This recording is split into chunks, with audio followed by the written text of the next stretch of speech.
لكن نبي نتخيل أن الناس بيرضون عنا جميعا، لا. ارفع رأسك وقل أنا سلفي، ما في شيء. Sual veren deyir ki, Ramazan ayında ümrə etmək istəyir.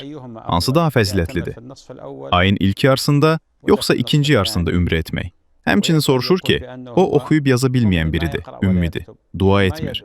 Sadəcə, dua etmədən Kəbənin ətrafında təvaf edirəm.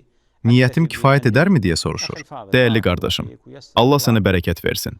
Allahdan arzu edirik ki, ümrəni qəbul etsin və yolunu asanlaşdırsın. Şübhəsiz ki, Ramazanın ikinci yarısında etdiyin ümrə daha fəzilətlidir. Çünki əgər Allah sənə nəsib və təqdir edərsə, Ramazanın son 10 gününə rast gələcəksən. Buna görə də şübhəsiz ki, bu daha üstündür. Çünki son 10 gündə Qədr gecəsini axtarmaq imkanı var.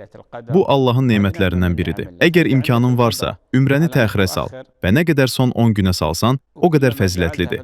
Allah sənə bərəkət versin. Oxuyub yaza bilməyən ümmi olduğunu, yazmadığını və oxumadığını deməyinə gəldikdə isə, dəyərli qardaşım, dua etmək üçün insanın oxuyub yazmağı, savadlı olması və ya diplomunun olması şərt deyil. Xeyr, dəyərli qardaşım, bunlar şərt deyil. Allaha həmd olsun. Düzdür, məhdudiyyətlə bağlı problemin olduğunu deyirsən.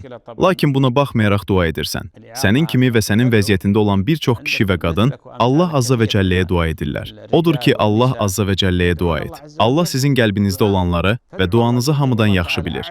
O pak və müqəddəsdir. Buna görə də duanı tərk etmə və sadəcə mən təvaf edirəm deməklə kifayətlənmə. Bu sənin üçün bir fürsətdir ki, Allahdan dünya və axirət xeyirlərini istəyəsən. Allah sənə bərəkət versin.